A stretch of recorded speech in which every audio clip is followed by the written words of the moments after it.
We are right here at Little Mountain Furniture Store, and I am joined by the owner, Josh. We're here where it all started. Take me back to day one. You guys opened in 2023, but you guys started before that. Yes. Tell me how this started.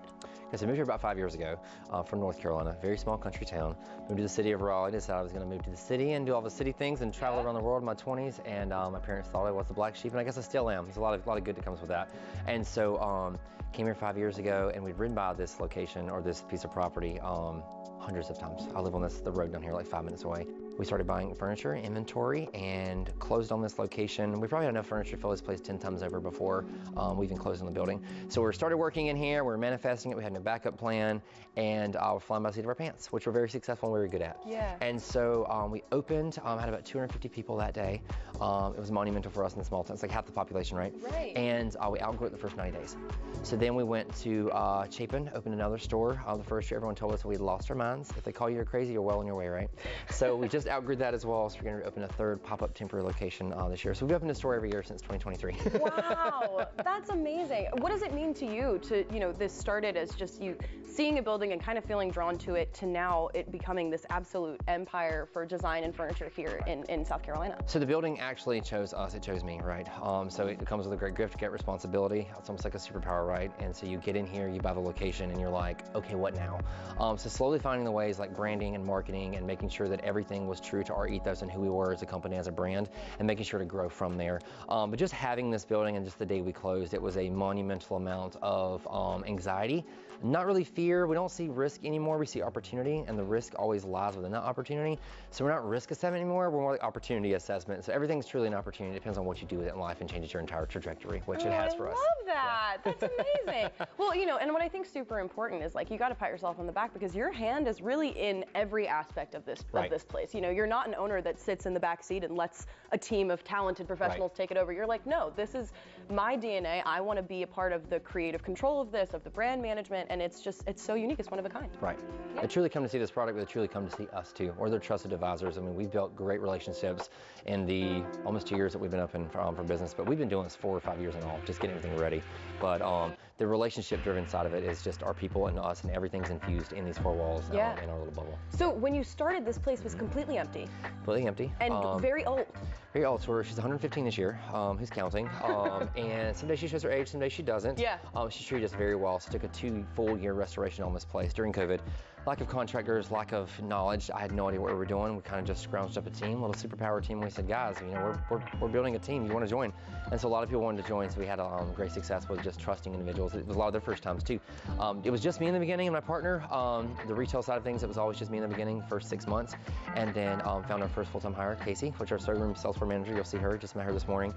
She was phenomenal. So we grew from there, and we just hired our 7th employee. Wow. So we're rocking and rolling. Rocking and rolling. We have a great team. We're very, very lucky. Very fortunate. Absolutely. And it's definitely evident and impressive. So we're going to check out Luxe a little bit later in the week. But today we are going to be talking about the original store. Right. This brand is a little bit different than what you're going to find at Luxe. Totally different, yeah.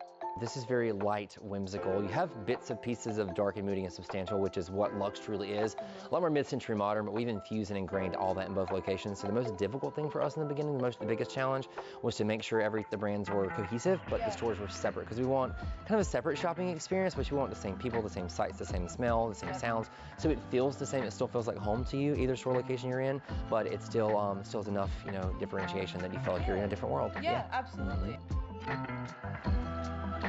Design. Yes. Design is a huge part of what you guys do too. So, if you're someone like me and you go into a space and you're like, I don't know how to elevate this space. I know I need furniture, I know I need things. You guys can help with that. A lot of people don't know don't know how to put it together, but they know what they like. And we deal with a lot of, they know what they like. So you can bring us a piece, you can bring us one of these sober pillows, which we design in-house. Yeah. You can bring one of these to us and say, hey, this is our favorite piece. This is the only thing we have in our new build or existing build remodel. Help us, and we help. So predominantly, if you're getting stuff from us, we don't charge. This is an included service, but we've never charged a cent for design. People love it. A lot of other traditional retailers will say it's the worst business model ever. I think we've done okay with the rules that we've made. Right.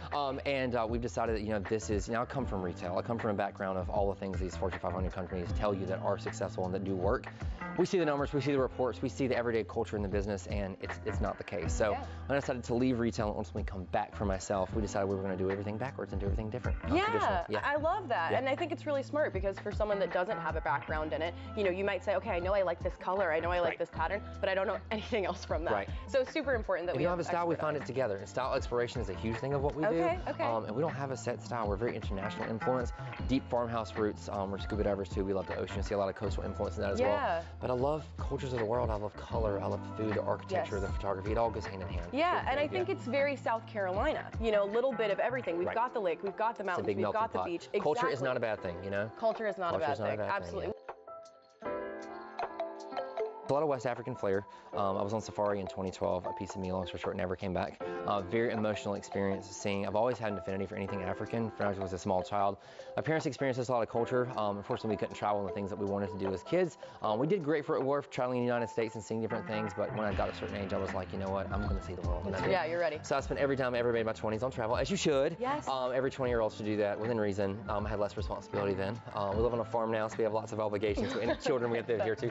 But I got to experience those things at a young age, and I try to teach my kids today too that those things in culture is one of the best things that will carry you through your entire life, regardless if you're in furniture, retail, design, food, architecture, photography. It all collides together. Absolutely.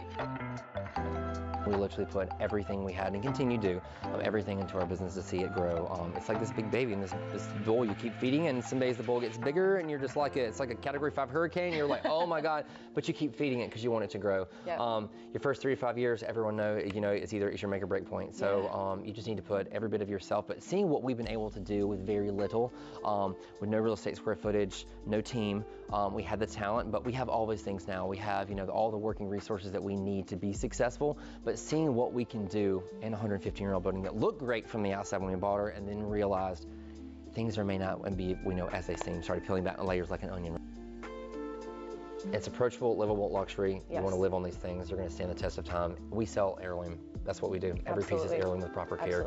It's a re-education piece too, into buying an investment with goods like this. But they always say cheap is expensive. It really is. We're an investment, and you know that as soon as you walk in. But our stuff does stand the test of time. Absolutely. That's what we're here for. If people are watching this, they're inspired, they want to come check out the store, they want to learn more, maybe come to you for some design help. What's the best way, first steps to do that? We're very active on social media. We built the entire company on Facebook. We have a full website with media, downloadable images, measurements, full product catalog. Not our full because we move products so quickly. Facebook, our Reels, our video marketing campaign.